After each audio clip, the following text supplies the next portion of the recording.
온 마음과 뜻 다해 주 사모합니다. 모든 영광을 하나님께.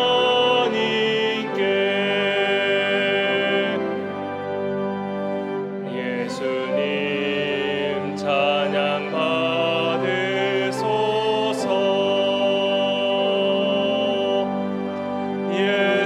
예수님 찬양 받으소서.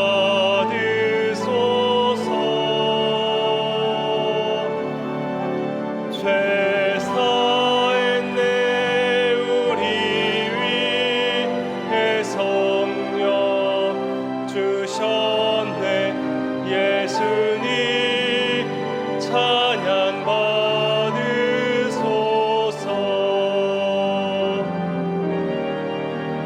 위로의 성령님이시여,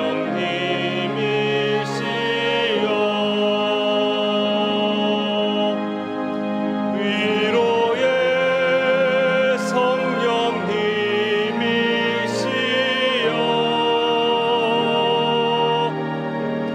우리 안에 계셔서 늘 인도하셨네. 위로의 성령님이시여.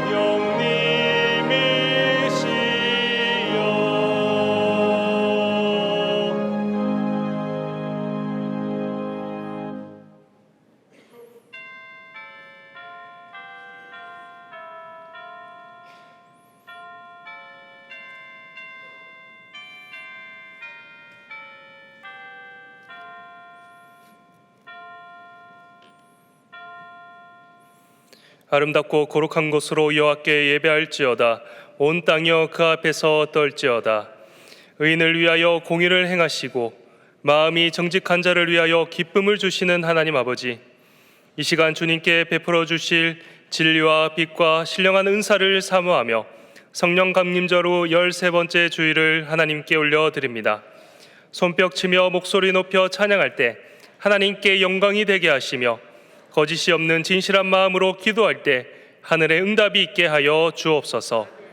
한 영혼을 향한 하나님의 사랑을 깨닫게 하시고 충성된 일꾼 되어 잃어버린 영혼들을 위한 복음의 증거자 사명을 잘 감당케 하옵소서. 우리 주 예수님의 이름으로 기원하옵나이다. 아멘.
근영하로신 주 이곳에 오셔서 이 모인 자들로 주 백성 삼으사 그 중에 항상 계시고 그 중에 항상 계시고 큰 영광 나타내소서.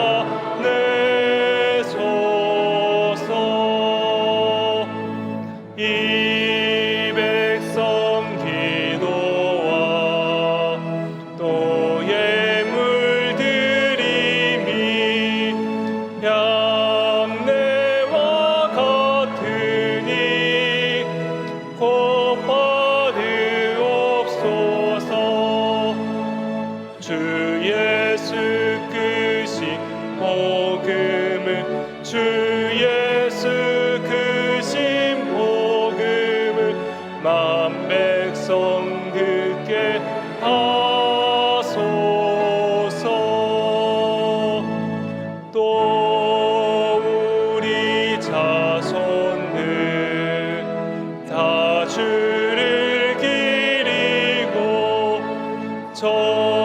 성전 돌같이 티나게 하소서.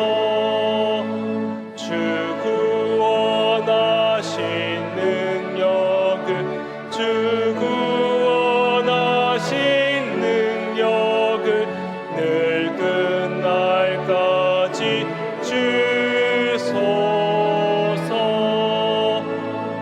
주 믿는 만민이 참 진리 지키며 옛 성도들 같이 주 찬송하다가 저 천국 보좌 앞에서 저 천국 보좌 앞에서 늘 찬송하게 하소서.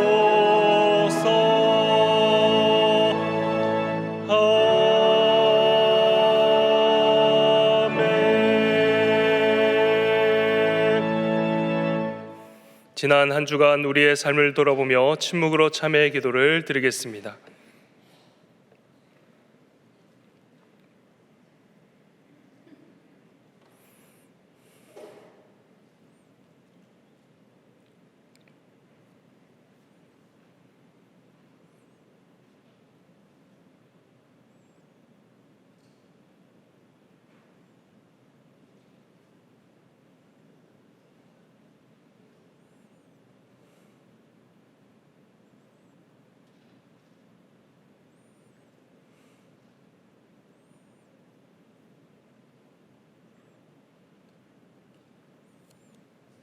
하나님께서 주시는 사제의 말씀입니다. 다시 우리를 불쌍히 여기셔서 우리의 죄악을 발로 밟으시고 우리의 모든 죄를 깊은 바다에 던지시리라. 아멘.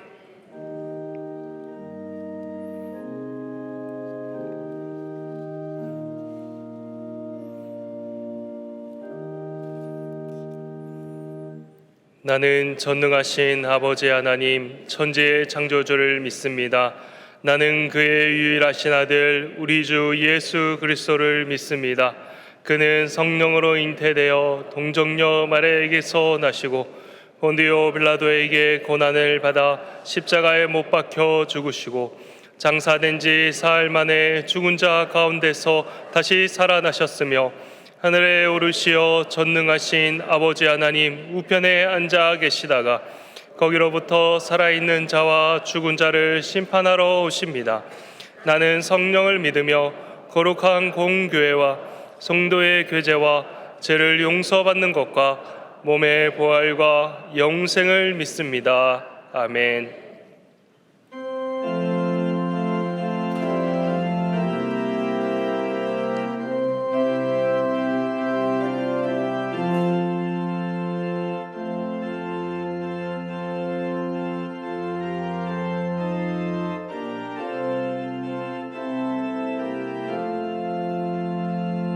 양떼를 떠나서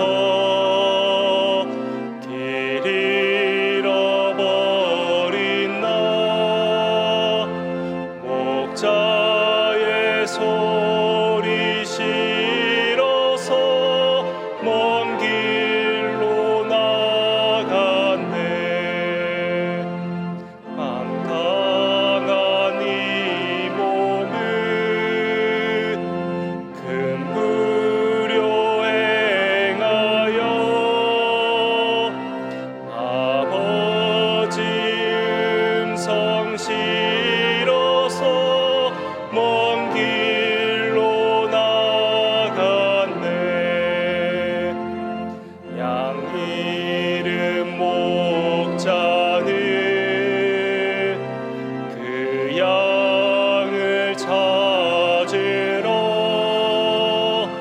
산 넘고 강을 건너며 사막을 지났네. 갈 길을 모르고 나 지쳐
자막을 보시면서 함께 교회 공동기도를 드리겠습니다.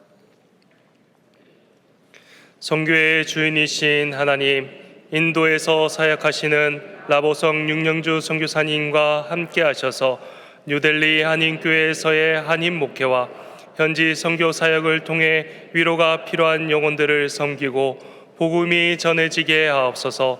소맘19 여름 캠프가 은혜 가운데 진행되어 캠프에 참여하는 모든 영혼들이 하나님의 꿈과 비전을 발견하는 귀한 시간 되게 하옵소서.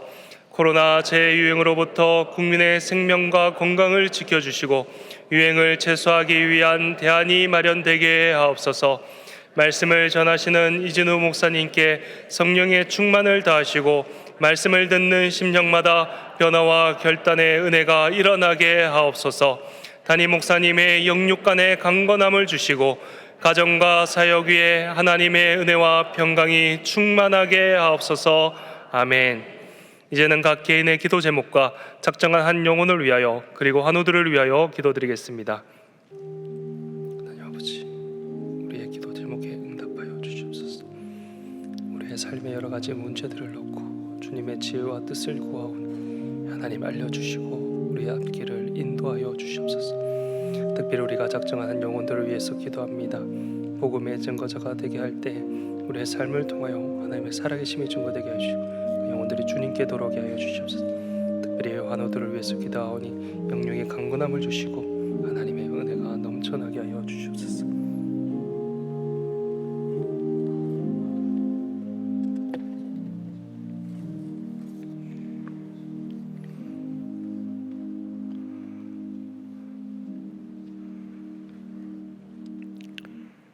아버지 하나님, 여름의 한복판을 지나서 이제 마지막에 있습니다. 한증막 같은 더위 속에서도 성도들의 안위를 지켜주시고 이렇게 쾌적하게 주일 예배를 드릴 성전을 허락하심을 하나님께 감사드립니다. 교회의 여름 사역도 해외 단기 선교를 포함해서 은혜 가운데 마무리되고 이제 소망부 캠프만 남았습니다. 지도하고 이끈 교역자와 교사와 참여한 모든 성도의 헌신이 성령의 열매로 풍성히 결실할 것을 굳게 믿습니다. 얼마 전 세계는 파리 올림픽을 보았습니다. 그러나 하나님, 인류의 예술과 문화라는 것이 고대 이방신 앞에서 음란한 제사를 하는 타락한 것과 다르지 않음을 확인했습니다. 보기에도 역겨운 동성애가 공공연하게 인류의 제전 국가 행사에 등장합니다. 창조의 원리에 역행하는 죄는 우리나라에서도 차별금지법이라는 허울 좋은 이름으로 국회에서 대기 중에 있습니다. 우리의 후손들이 난잡한 사탄의 법 아래에서 소돔과 고모라처럼 멸망해가는 이 기막힌 현실을 아버지 저희에게 경고하여 주시옵소서. 죄악의 관영함이 우리 자손에게까지 미쳤는데 교회의 기도 소리는 희미합니다. 또 이번 8.15 기념 행사는 참으로 볼썽사납게 치러졌습니다. 분명히 이 나라는 하나님의 도우심으로 독립했고 그 첫 국회 개원을 기도로서 시작한 하나님의 나라입니다. 하지만 우리는 또다시 분열로 갈렸습니다. 아버지, 안타깝습니다. 올림픽에서 젊은 선수들이 큰 성과를 올리고 국격을 높였습니다마는 우리의 정치는 나라의 위상에 걸맞지 않게 여전히 후진적입니다. 여호와 나의 하나님, 이 나라를 지켜주시옵소서. 믿는 자들이 다 정치에 다 참여하게 하시고 주의 법대로 다스릴 수 있도록 나라를 위한 기도에 나서기를 원합니다. 주께서 우리가 꿈꾸던 고부가 가치 선박, 전자와 반도체, 고급 자동차, 원전에 이르기까지 모두 세계 수준으로 만들 능력을 주셨고, 무엇보다도 많은 선교사를 땅끝까지 보내는 선교 대국이 되게 하셨습니다. 믿는 자들이 이제 주 앞에 바로 서서 하나님 기뻐하시는 나라를 만들 때 남북 통일은 물론이고 세계를 주도하는 영적 권세가 있는 나라, 아무도 넘볼 수 없는 1등 국가가 될 줄로 믿습니다. 주께서는 하늘나라와 그 의를 먼저 구하면 나머지 모든 것을 더하여 주시겠다고 하셨습니다. 주님 구하오니 이제는 우리 성도의 건강과 생활을 돌아보아 주시옵소서. 암, 불치의 병에서 노임을 받게 하시고, 나라는 부강해졌지만 여전히 그늘진 가게의 주름살이 펴지게 하시고, 주님 오실 때까지 우리 곁에 있을 가난한 자들을 돌볼 수 있는 그러한 저희들 살림이 되게 하여 주시옵소서. 마음의 고뇌와 죄의 사슬도 아버지께서 풀어주시기를 바랍니다. 이제 이진우 목사님, 몸이 불편하신 담임 목사님을 대신해서 강단에 서십니다. 양무리를 돌보는 목자는 건강해야 할 줄 압니다. 아버지, 교육자 모두에게 평균적인 건강을 넘는 활력과 운동력을 주시옵소서. 목회의 고단함도 능히 이기는 왕성한 영육의 강건함을 간절히 구하고 기도합니다. 이진우 목사님, 오늘날 교회의 위기를 논하고 참 목자가 드문 때에 주는 이 성실하고 순수를 간직한 젊은 종으로 하여금 미래의 교회를 책임질 쟁목으로 키워 주시옵소서. 유력한 인맥, 보장된 안락한 여건에 머물지 않게 하시고 하나님만을 의지하는 신실한 종이 되게 도와주시옵소서. 유명한 목사보다 섬기는 신실한 종이 되게 하시고, 그리해서 사무엘처럼 혼탁한 영계를 정화하고 세상 냄새에 찌든 교단에도 신선한 향기를 전할 수 있는 미래의 지도자로 아버지 성장시켜 주시옵소서. 예배의 찬양과 모든 영광과 존귀를 아버지 주님 홀로 받으시기를 바랍니다. 예수님의 이름으로 기도했습니다. 아멘.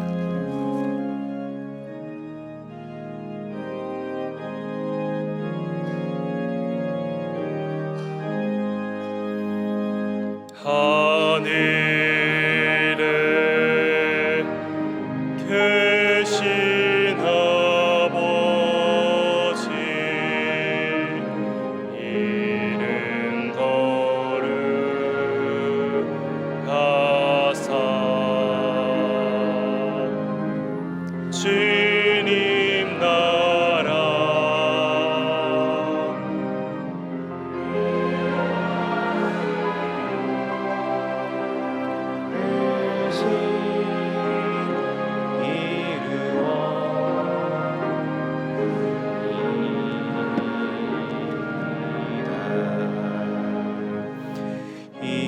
일용할 양식 주시고 우리들의 큰 죄 다 용서하옵시고 또 시험에 들게 마시고 악에서 구원하소서. 대개 주의 나라 주의 권세 주의 영원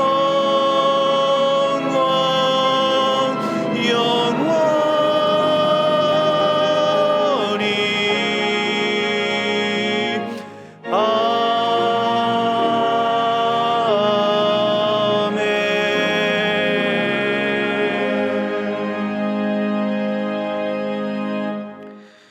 우리를 사랑으로 품어주시는 생명 되신 하나님, 무더운 날씨 가운데 우리와 함께 하시고 하나님의 창조 섭리와 질서 가운데 살게 하시며 이 땅에서 살아갈 소망을 더해 주시니 감사드립니다. 이 세상을 살아갈 때에 때로는 슬픈 일을 만나고 혼자 힘으로 감당할 수 없는 벅찬 인생의 무게가 느껴질 때도 있습니다. 매 순간 우리의 손을 굳게 잡아주시고 넘어질 때마다 일으켜 세우시며 채우시는 하나님의 은혜를 경험할 수 있도록 언제나 인도하시고 보호하여 주옵소서. 계속되는 무더위에 사람도 동물도 식물도 많은 피조물들이 함께 신음하고 고통 중에 있습니다. 우리의 건강과 안전을 지켜주시고 이 모든 것이 하나님의 질서 가운데 있음을 고백하오니 더 크신 하나님의 위로와 은혜와 사랑을 경험하는 우리의 삶이 되게 인도하여 주옵소서. 베풀어 주신 하나님의 은혜를 기억하고 감사하며 온전한 예물을 하나님께 올려드립니다. 우리의 모든 삶의 자리마다 더 많은 감사의 제목들로 채워주시고 일용할 양식으로 만족하며 모든 것의 주인 되시는 하나님께 영광 돌리는 삶이 되게 하옵소서. 또한 이 예물이 사용되는 곳곳마다 하나님의 평화가 임하고 하나님의 나라가 이루어지게 인도하여 주옵소서. 가난한 자에게 복음이 전해지게 하시고 꿈을 꾸는 다음 세대가 일어나게 하시며 땅끝에서부터 주의 백성이 일어나 주님 앞에 거룩한 예배를 드리는 구원의 역사가 일어나게 하옵소서. 지금도 살아계셔서 역사하시며 우리와 함께 하시는 예수님의 이름으로 기도드립니다. 아멘. 2024 심령보응회를 다음 주일 저녁부터 3일간 시작합니다. 이번 부흥회는 영락교회 담임이신 김은성 목사님을 강사로 모시고 터를 견고하게라는 주제로 열립니다. 민족적 아픔이 있던 시기인 1945년 고 한경직 목사님을 중심으로 공산주의의 박해를 피해 월남한 성도들이 모여 설립한 영락교회는 한국을 대표하는 교회가 되었습니다. 그곳에 6대 담임으로 김은성 목사님은 부름을 받습니다.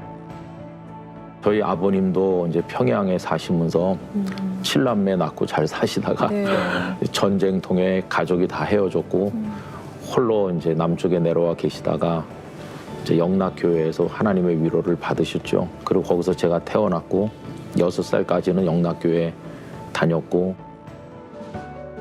어린 시절 영락교회에서 신앙생활을 하며 주의종이 되기까지 김은성 목사님은 오직 하나님만 바라보며 살아왔습니다. 여러분, 세상을 너무 바라보지 말고 우리의 환경에 너무 매이지 말고 하나님을 바라보는 영의 눈이 열리시기를 축원합니다. 하나님이 우리의 전부이신 줄 믿습니다. 하나님으로 살 줄 믿습니다. 여러분에게 그런 믿음 주시기를 축원합니다. 김은성 목사님은 부흥의 첫째 날은 부흥, 둘째 날 성결, 셋째 날 사랑이라는 제목으로 말씀을 전합니다. 여러분 안녕하십니까? 영락교회 김은성 목사입니다. 동안교회는 오래전부터 제 마음으로 귀하게 여기던 교회인데 이번에 김형준 목사님과 여러 성도님들께서 부족한 사람을 초청해 주셔서 말씀을 같이 나눌 수 있게 된 것을 기쁘게 생각하고 여러분들께 감사드리며 하나님께 영광을 올려드립니다. 모든 것이 다 혼란스러운 시대이기 때문에 이번에는 터를 견고하게 세웠으면 하는 마음을 가지고 중요한 3가지 주제, 부흥, 성결, 사랑 이 3가지를 같이 나누고자 합니다. 여러분 기도 많이 해주시기를 부탁드리고 그날 말씀을 통한 교제가 깊어지고 큰 은혜를 경험하게 되기를 바랍니다. 집회 때 뵙도록 하겠습니다. 감사합니다. 다음 주일 저녁부터 3일간 열리는 심령보응회에 참석하셔서 성도 여러분의 삶과 믿음의 터를 더욱 견고하게 하시길 바랍니다. 네, 부흥회를 기대하며 함께 박수하도록 하겠습니다. 네, 좌우 옆 사람과 함께 인사하도록 하겠습니다. 주님의 평강을 기원합니다. 주님의 평강을 기원합니다. 네, 주님의 평강이 우리 모든 성도님들의 가정과 삶 가운데에 함께 하시기를 간절히 소망합니다. 조금 전에 영상과 또 관지에 소개되었듯이 다음 주일 25일 주일 저녁 예배부터 화요일까지 심령부흥회가 진행됩니다. 영락교회 김은송 목사님을 모시고 터를 견고하게라는 주제로 3일간 귀한 은혜의 집회가 진행됩니다. 기대하는 마음과 또 준비된 마음으로 잘 준비하셔서 기대하는 마음으로 이 자리를 채워주시면 감사하겠습니다. 귀한 은혜의 자리, 귀한 은혜의 시간에 여러분들을 초대하오니 기대하시고 오시면 좋을 것 같습니다.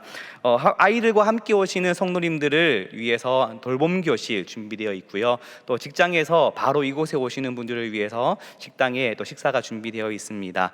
네, 오셔서 귀한 은혜를 체험하는 시간 되기를 간절히 소망합니다. 여름 사역이 이제 거의 다 마무리되어져 가고 있습니다. 이번 주는 소망일부 여름 캠프가 진행될 예정입니다. 앞으로 남아있는 모든 여름 사역 가운데에 하나님 은혜가 함께 하셔서 귀한 은혜의 시간 될 수 있도록 많은 기도 부탁드리겠습니다.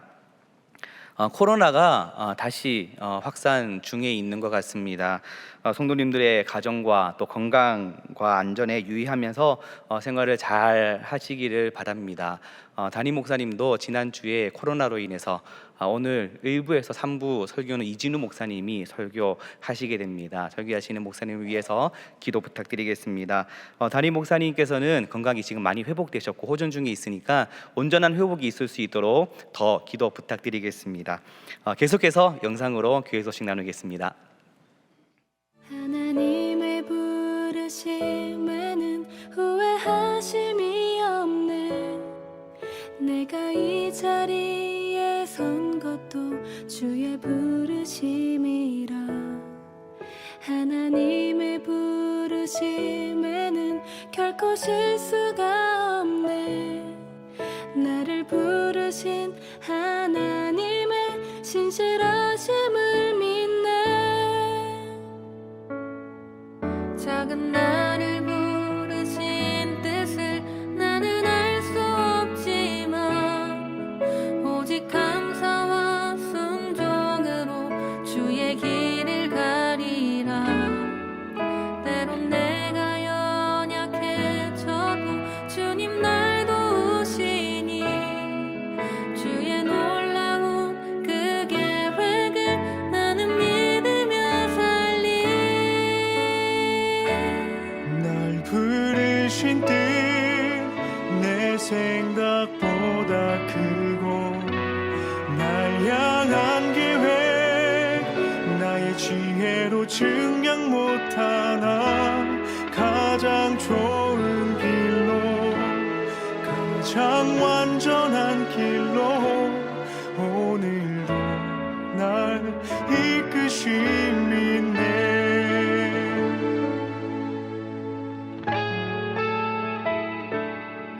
작은 나를 부르신 뜻은 나는 알 수 없지만 오직 감사와 순종으로 주의 길을 가리라.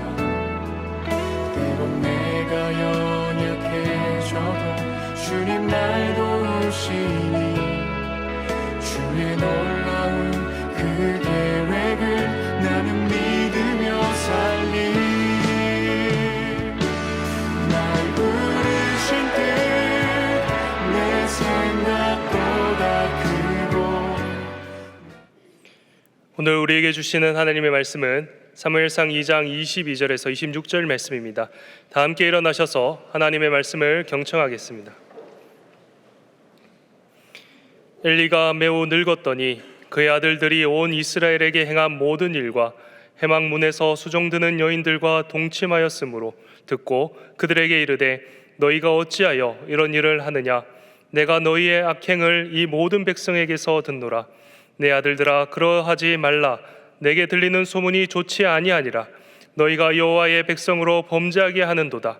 사람이 사람에게 범죄하면 하나님이 심판하시려니와 만일 사람이 여호와께 범죄하면 누가 그를 위하여 간구하겠느냐 하되 그들이 자기 아버지의 말을 듣지 아니하였으니 이는 여호와께서 그들을 죽이기로 뜻하셨음이더라.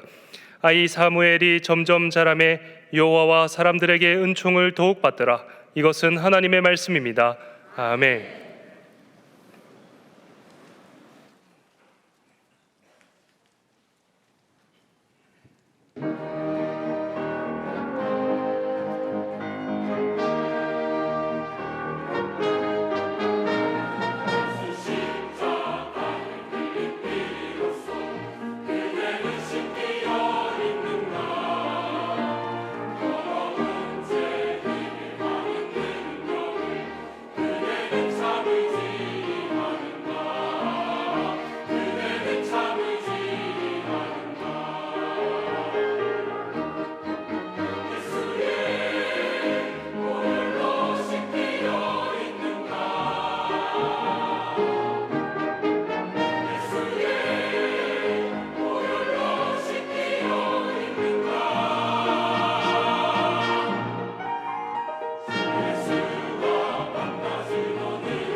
네, 마치 오페라의 공연을 보는 것 같은 귀한 찬양이었습니다. 감사드립니다. 지난 8월 12일 16일간의 여정을 마친 파리올림픽이 폐막했습니다. 대한민국은 이번 대회에서 총 32개의 메달을 획득하게 되었는데요. 이렇게 좋은 성적을 거두게 된 데에는 특히 이 양궁에서의 그 성적이 뒷받침되었기 때문이었습니다. 양궁 남녀 개인전, 또 단체전, 혼성 단체전 등 양궁에서 열리는 전 종목을 석권하면서 우리나라가 양궁에서만 금메달을 5개를 획득을 하게 되었는데, 이것이 사실 이 파리올림픽이 열리기 직전에 우리나라가 목표로 했었던 그 금메달의 개수가 5개였었던 것을 생각을 해본다면, 이것이 이 양궁에서의 선전을 통해서 목표치를 초과 달성하게 하는 원동력이 되지 않았나 생각을 해봅니다. 우리나라가 이처럼 양궁에서 좋은 성적을 거두게 된 데에는 여러 가지 요인이 있겠지만, 스포츠 전문가들은 특별히 이 공정한 대표 선발전을 주요한 원인으로 꼽습니다. 이런 말이 있습니다. 우리나라 양궁 국가대표 선발전에서 우승을 하는 것이 세계대회에서 우승하는 것보다 훨씬 더 어렵다라는 말이 있는데, 이처럼 국가대표 선발전이 굉장히 치열합니다. 이전 대회 우승자라 하여도, 심지어 올림픽 챔피언이라 하더라도 어떤 특혜도 주어지지 않습니다. 모두 공정하게 진행되는 선발전에 참여해야만 국가대표로 선발될 수가 있습니다. 거기에는 명예나 지위나 권력이 작용하지 못하게 되어 있습니다. 이러니 당연히 선수들이 최선을 다할 수밖에 없고, 그로 인해서 좋은 성적을 거둘 수밖에 없는 이치입니다. 제가 오늘 설교를 시작하기에 앞서서 이렇게 한 국가의 대표 선수들을 선발하는 과정에 대해서 언급을 드리는 이유는, 오늘 말씀에서도 하나님께서 이스라엘을 대표하는 사사를 선발하는 과정을 보여주고 계시기 때문에 그렇습니다. 오늘 말씀을 보면 하나님께서는 이전의 사사였었던 엘리의 뒤를 이을 새로운 사사를 선택하시기 위해서 후보군들을 비교하고 계심을 알 수 있는데, 하나님께서는 이 엘리의 뒤를 이을 사사를 선택하실 때 혈연이나 지위를 기준으로 하여서 두 아들인 홈니와 비느하스를 선택하신 것이 아니라 하나님만의 선택 기준을 따라서 사무엘을 선택하셨음을 알 수 있습니다. 그렇다면 우리가 여기서 고민해 볼 것은, 과연 이 사무엘을 이스라엘의 사사로 선택하셨던 하나님만의 선택 기준은 무엇이냐라는 것입니다. 그리고 오늘날 우리가 하나님께 선택받은 사람들로서 살아가기 위해서 우리가 지켜내야 할, 또 명심해야 할 기준이 있다면 그것은 무엇일까요? 라는 질문입니다. 특별히 아마 자녀가 있는 분들은 아시겠지만, 이번 주부터는 2학기가 시작이 됩니다. 새로운 학기를 시작하는 이 시점에 우리 자녀들이, 동안의 다음 세대들이 하나님께 선택받는 사람으로 살아가기 위하여서 우리는 무엇을 보여주고 또 무엇을 가르쳐야 할까요? 함께 하나님의 말씀을 살펴보면서 하나님의 선택 기준을 마음에 새기고, 또한 우리들의 삶에 새겨서 우리 동안의 다음 세대들에게, 또 우리 자녀들에게 물려줄 수 있는 믿음을 결단하는 시간이 되기를 주님의 이름으로 축복합니다. 첫째로, 하나님께서는 어떤 사람을 선택하시느냐? 바로 하나님을 의식하며 살아가는 자들을 선택하십니다. 하나님의 선택을 받지 못했던 엘리의 두 아들인 홈니와 비느하스에 대해서 성경은 이렇게 증언하고 있습니다. 오늘 말씀에도 그 엘리의 두 아들들의 모습이 등장하지만, 특별히 사무엘상 2장 12절에서는 이렇게 이야기를 하고 있습니다. 같이 한번 읽어보도록 하겠습니다. 엘리의 아들들은 행실이 나빠 여호와를 알지 못하더라. 아멘. 여기서 엘리의 두 아들들에 대하여서 여호와를 알지 못하더라 라고 증언을 하고 있습니다. 이에 대해 세번역 성경은 그들이 하나님을 무시하였다 라고 기록을 하고 있고, 우리말 성경은 그들이 하나님을 의식하지 않으며 살았다 라고 이야기를 하고 있습니다. 하나님을 무시하고 하나님을 의식하지 않으며 사는 삶, 그것이 바로 이 엘리의 두 아들들의 모습이었습니다. 그렇다면 그들이 어떠한 모습으로 하나님을 의식하지 않으며 살았을까요? 사무엘상 2장 12절에서 17절에서는 엘리의 두 아들들이 여호와의 말씀을 무시한 채, 또 여호와의 말씀을 전혀 의식하지 않은 채 행했던 악행들이 등장합니다. 이것을 그들이 하나님을 의식하며 살아갔을 때에 지켰어야 할 원래의 제사법과 비교해 보면 그들이 얼마만큼 하나님을 의식하지 않았는지를 깨달을 수 있습니다. 이를 간략하게 표로 정리해 보았는데요. 이 표를 보시면서 제가 다시 설명을 드리겠습니다. 레위기 7장 28절에서 34절에는 이들이 지켰어야 할 원래의 제사법이 기록되어 있습니다. 이에 의하면 하나님께 제물을 불태워 바칠 때에는 제물을 태운 기름과 함께 가슴살 부위를 가져와서 드려야 했습니다. 그러나 엘리의 두 아들들은 어떻게 행동합니까?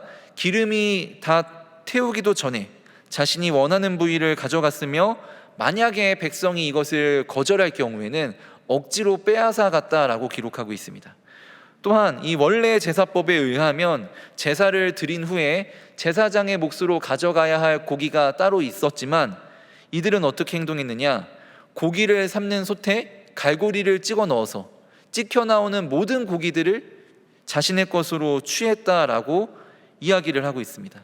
이처럼 이 두 사람은 하나님께서 정해 놓으셨던 율법마저도 무시하며 살아갔습니다. 그들은 그들을 심판하시는 하나님을 전혀 의식하지 않았던 것입니다.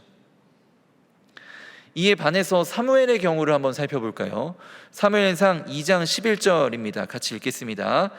엘가나는 라마의 자기 집으로 돌아가고 그 아이는 제사장 엘리 앞에서 여호와를 섬기니라.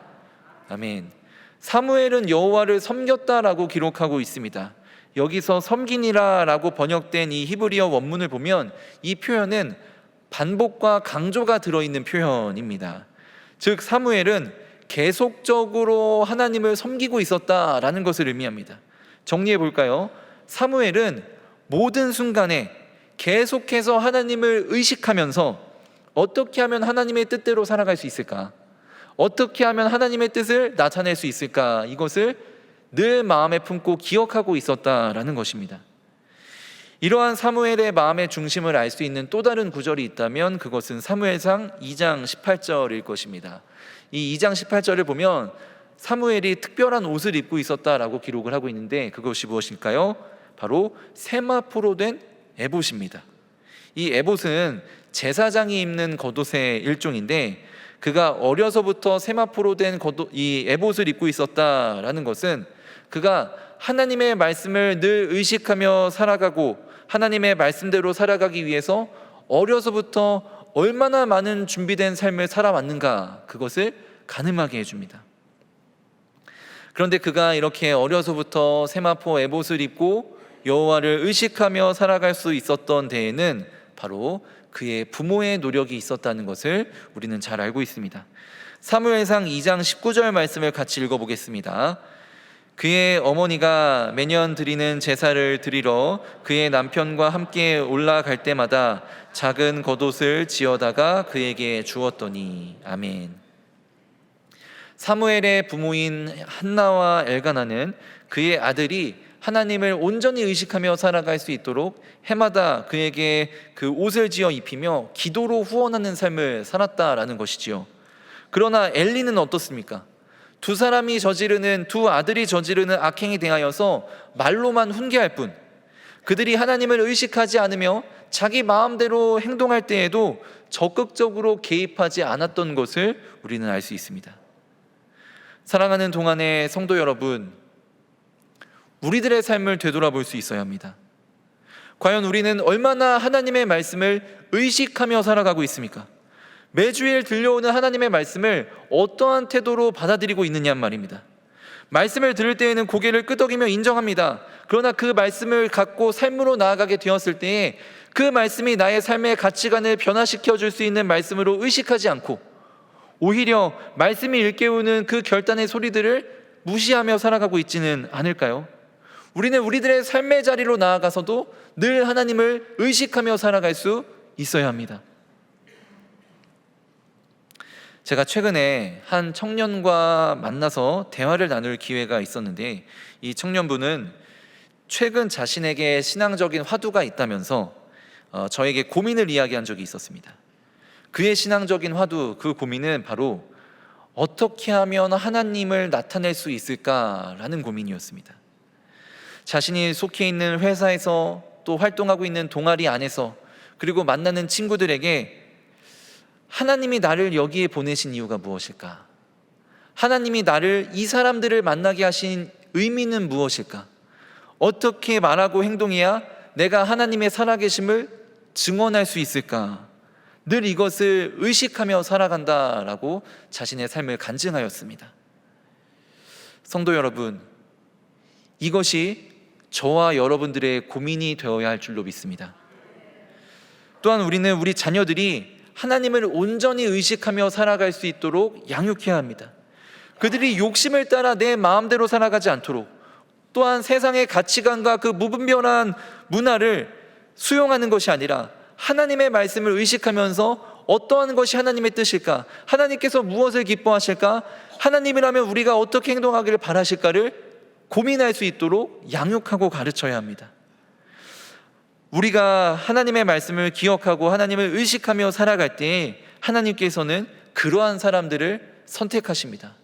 하나님께서 사무엘을 선택하셨던 것처럼 하나님께서는 우리를 선택하기를 원하시고, 사무엘을 축복하셨던 것처럼 우리들을 축복하기를 원하십니다. 부디 사무엘과 같이 하나님을 의식하며 살기로 결단하시는 동안의 성도님들이 되시기를 주님의 이름으로 축복합니다. 둘째로, 하나님께서는 어떤 사람을 선택하시느냐? 바로 이웃을 대하는 마음과 태도를 보시고 우리를 선택하신다는 것입니다. 먼저 엘리의 아들들은 이웃들을 어떻게 대했는지, 어떻게 행동했는지 살펴보도록 하겠습니다. 사무엘상 2장 15절에서 16절을 읽겠습니다. 기름을 태우기 전에도 제사장의 사환이 와서 제사 드리는 사람에게 이르기를, 제사장에게 구워드릴 고기를 내라. 그가 내게 삶은 고기를 원하지 아니하고 날 것을 원하신다 하다가 그 사람이 이르기를, 반드시 먼저 기름을 태운 후에 내 마음에 원하는 대로 가지라 하면, 그가 말하기를, 아니라 지금 내게 내라. 그렇지 아니하면 내가 억지로 빼앗으리라 하였으니. 아멘. 이 이야기에는 제사를 드리러 온 사람이 이 제물을 억지로 빼앗기는 사건이 등장하고 있습니다. 이 사건의 등장인물을 세 부류로 나눌 수 있는데, 피해자와 가해자, 그리고 가해자를 동조 혹은 방조하는 자들이 있습니다. 가해자는 누구입니까? 바로 엘리의 두 아들인 홈니와 비느하스입니다. 그렇다면 그들에게 동조 혹은 방조하는 자들은 누구입니까? 바로 제사장의 사환입니다. 이들을 가해자 집단이라고 칭할 때에 이 가해자 집단은 제사를 드리러 온 사람의 재물을 억지로 빼앗았습니다. 자신이 지니고 있는 힘과 지위를 이용하여서 그들의 재물을 빼앗은 것입니다. 어쩌면 이 재물을 빼앗긴 사람들 중에는 가난한 형편 속에서 겨우 이 재물을 준비하여서 하나님께 드리고자 했었던 순수한 마음을 가진 이들도 있었을지 모릅니다. 그러나 엘리의 두 아들인 홈니와 비느하스는 그들의 입장에서 생각하지 않고 그저 자기의 사리사욕을 채우는 데 급급하여서 섣부른 행동을 하였습니다.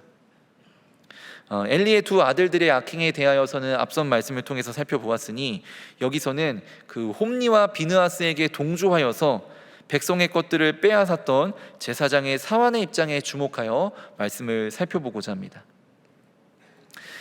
이들은 분명 제사장인 홈니와 비느하스가 행하는 행동들이 잘못된 것임을 분명히 알았을 겁니다. 그러나 왜 그들은 엘리의 아들들의 악행을 제지하지 못했을까요? 어쩌면 그들은 거대한 힘의 구조 앞에 반기를 들 수 없을 만큼 굴복했을지도 모릅니다. 때로는 엘리의 두 아들들과의 이해관계가 얽혀 있어서 그들의 잘못을 눈감아 주었을지도 모릅니다. 이번 한 번만 눈감아 주면 그들이 원하는 것들을 얻을 수 있었을지도 모릅니다. 어쩌면 괜히 잘못을 지적했다가 자신에게 그 불똥이 튈 것을 염려했을지도 모릅니다. 분명한 것은 그들은 엘리의 두 아들들의 잘못을 못 본 척 눈감아 주었다는 것이고, 이로 인해서 더 많은 피해자들이 발생했다는 것입니다. 제가 10년도 전에 상담했었던 학생이 있었는데, 그 학생과 상담했었던 부분들이 제 마음속에 아직도 깊이 남아있어서 잠시 나누고자 합니다. 그 학생은 마치 지금 이 시점과 같은 개학을 앞둔 시점에 저를 찾아왔습니다. 그러면서 조심스럽게 이야기를 꺼냈습니다. 저는 왕따도 일진도 아닙니다. 그런데 개학이 두렵습니다. 왜냐하면 학교에서 일진들에게 따돌림을 당하는 친구들을 지켜줄 자신이 없기 때문입니다. 내가 괜히 나섰다가 도리어 내가 따돌림을 당하게 될까 봐 두렵고, 그렇다고 모른 척하고 있자니 신앙의 양심이 찔려서 괴롭습니다. 제가 어떻게 하면 좋을까요? 이러한 고민을 안고 살아가고 있는 우리 자녀들이 있을지도 모르겠습니다. 여러분들, 이 이야기가 어떻게 들리십니까?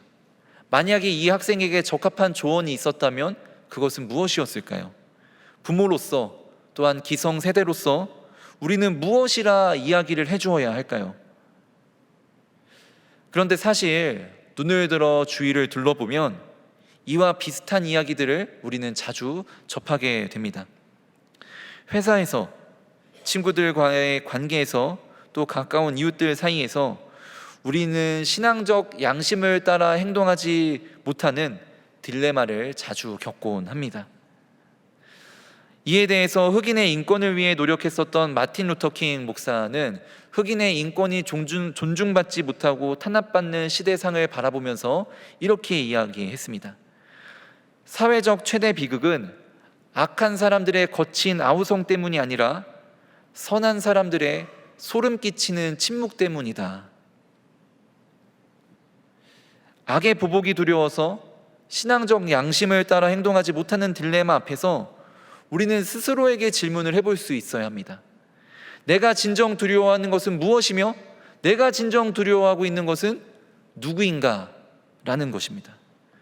사실 이 딜레마는 내가 하나님보다 악한 사람들을 더욱 두려워하기 때문에 발생되는 것이기도 합니다. 만약 이 질문에 대한 답으로 하나님을 경외하기로 선택한 자들, 그리고 하나님의 심판을 두려워하는 자들이라 한다면 하나님께서 원하시는 정답을 조금 더 빨리 발견할 수 있을 것입니다.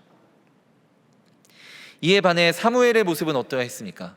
사무엘상 2장 26절을 같이 읽겠습니다. 아이 사무엘이 점점 자라매 여호와와 사람들에게 은총을 더욱 받더라. 아멘.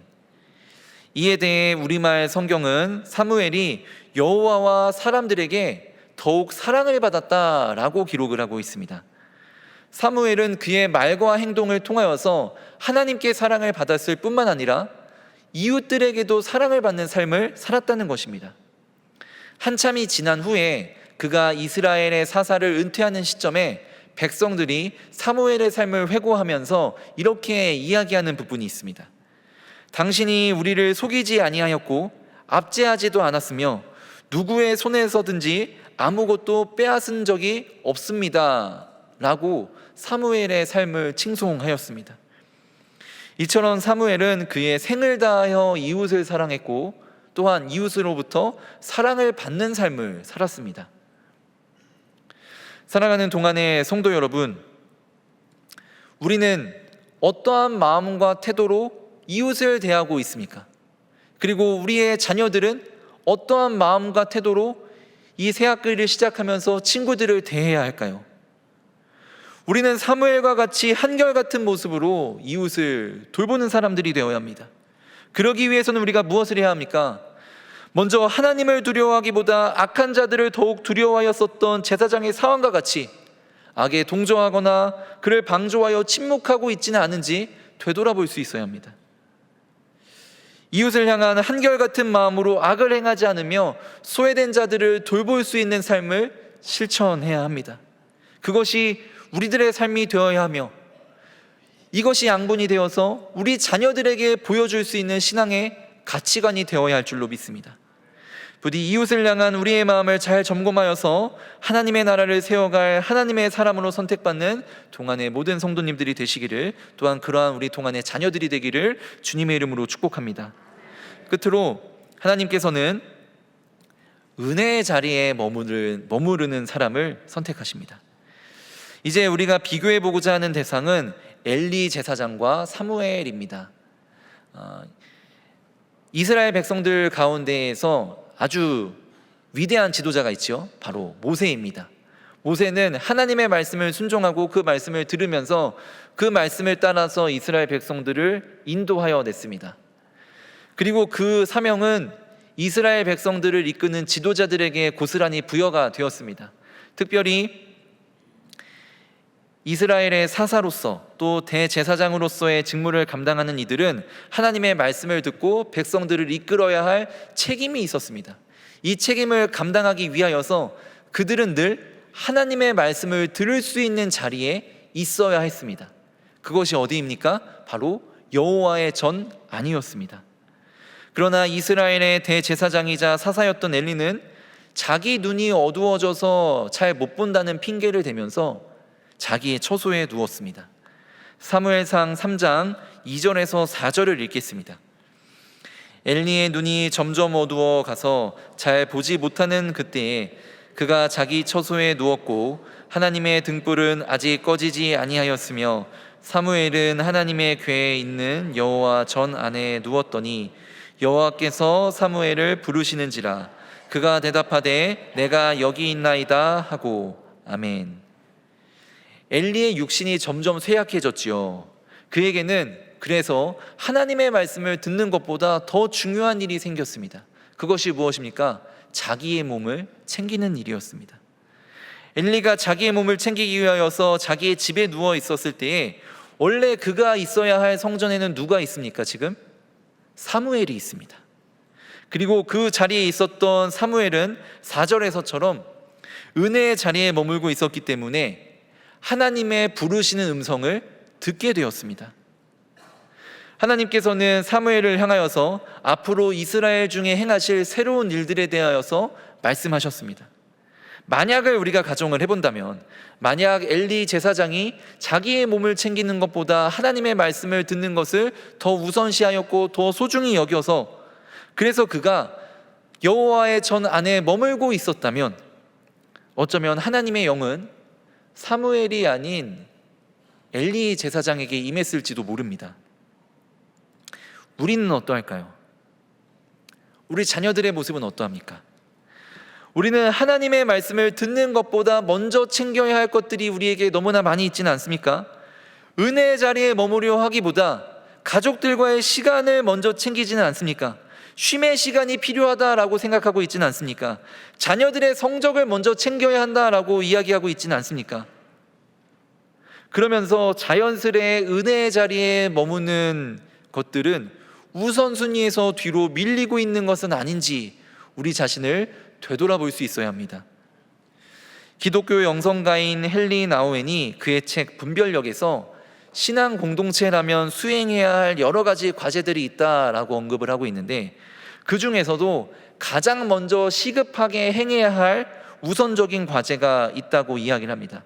그것이 바로 거룩한 시간과 공간을 구별하는 것을 내세웠습니다. 그는 하나님께서 우리의 마음과 또 우리의 삶과 우리의 공동체를 고치시도록 하나님께 우리를 내어드릴 시간과 장소를 구체화시킬 필요가 있다라고 이야기를 했습니다. 내가 만일 하나님의 자녀라고 한다면 나 자신의 분주한 삶을 잠시 멈추고 위급하고 시급하고 급박한 상황 속에서 한 걸음 뒤로 물러나서 하나님과 나 자신에게 귀를 기울일 수 있는 시간과 공간을 확보해야 한다라고 주장하고 있습니다. 그런데 생각해 보면 예수님께서도 그렇게 행하셨거든요. 예수님께서도 제자들에게 하나님의 말씀을 가르치시기 위해서 제자들을 특별한 장소로 초청하셨는데 그 은혜의 자리가 바로 산 위였습니다. 왜냐하면 산 아래는 여전히 우리를 둘러싼 여러 가지 일들로 분주하고 바쁘기 때문이었고 또한 우리의 시선을 빼앗는 여러 가지 유혹거리들이 많이 존재하기 때문이었습니다.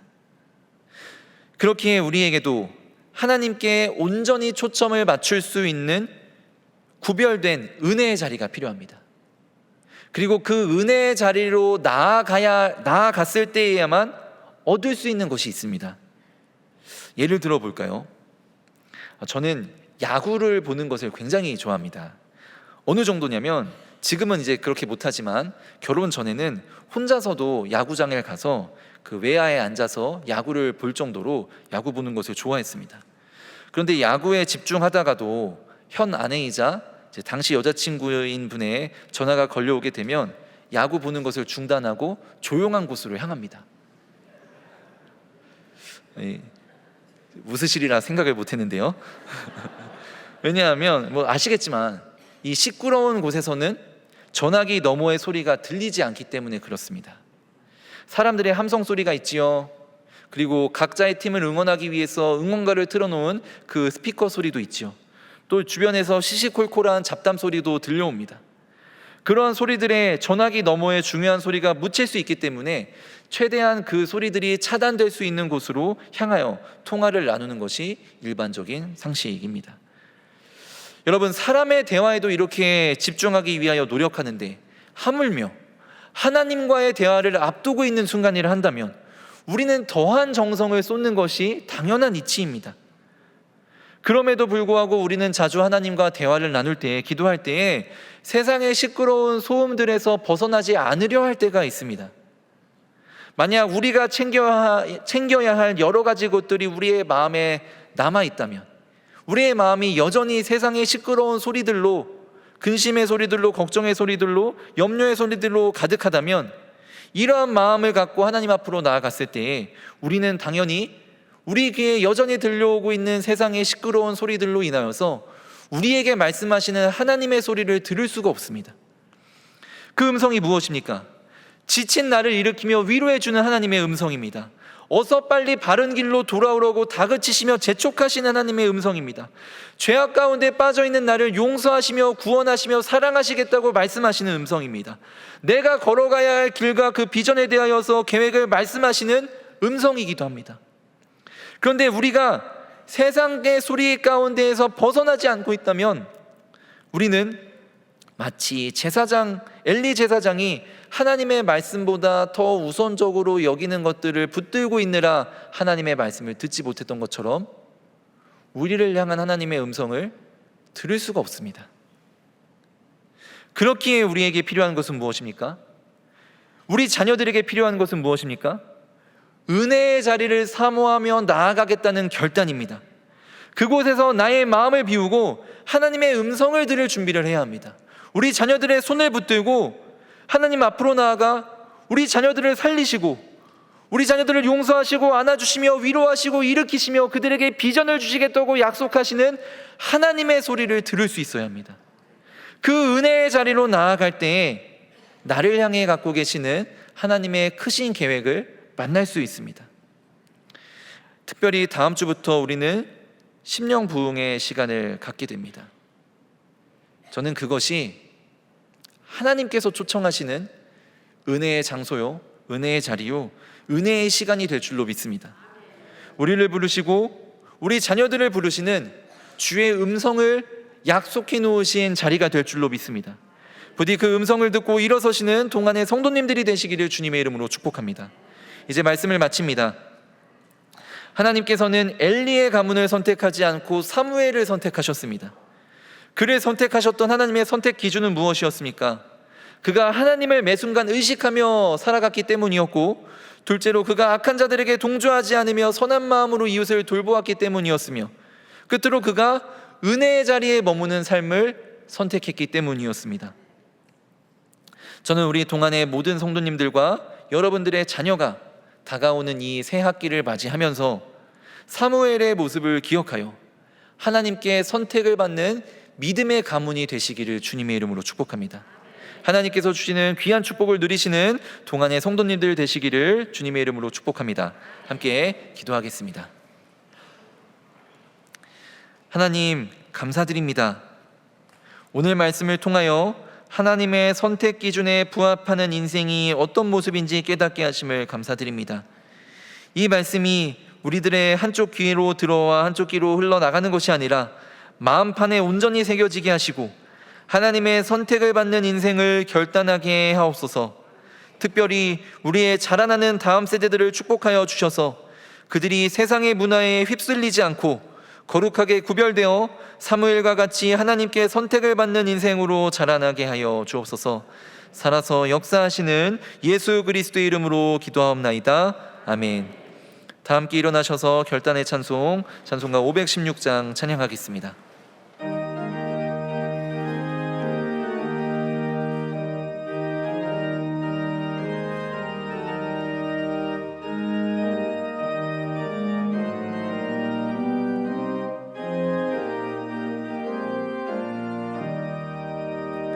오 옳은 길 따르라 의의 길을 세계 만민의 참된 길 이 길 따라서 살기를 온 세계에 전하세 만 백성이 나갈 길 어두운 밤 지나고 동 뜬다 환한 빛 보아라 저 빛 주 예수의 나라 이 땅에 곧 오겠네 오겠네 주 예수 따르라 승리의 주 세계 만민이 나갈 길과 진리요 참 생명 내 창검을 부수고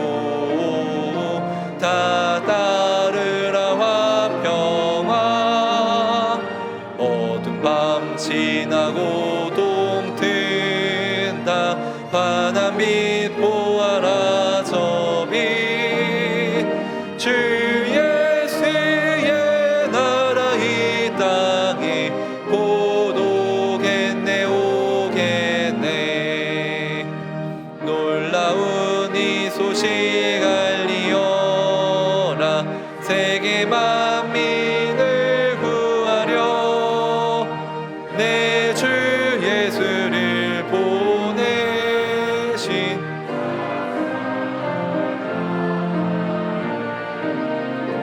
만 백성이 따를 길 어두운 밤 지나고 동 튼다 환한 빛 보아라 저 빛 주 예수의 나라 이 땅에 곧 오겠네 오겠네 고난 길에 치고 찾아온 길 많은 백성을 구한 길 모두 나와서 믿으면 온 세상이 마치 이 진리에 살겠네 어두운 밤 지나고 동 뜬다 환한 빛 보아라 저 빛 주 예수의 나라 이 땅에 곧 오겠네 오겠네 8월 이달의 말씀을 함께 선포하시겠습니다. 범사에 여러분에게 모본을 보여준 바와 같이 수고하여 악한 사람들을 돕고 또 주 예수께서 친히 말씀하신 바 주는 것이 받는 것보다 복이 있다 하심을 기억하여야 할지니라. 아멘. 이제는 우리 주 예수 그리스도의 은혜와 아버지 하나님의 사랑과 성령의 교통하심이 하나님께 선택받는 인생을 살아가기로 결단하는 이 자리에 모인 모든 이들 위해 이들의 자녀 손 위에 이제로부터 영원토록 함께 하시기를 간절히 축원하옵나이다. 아멘.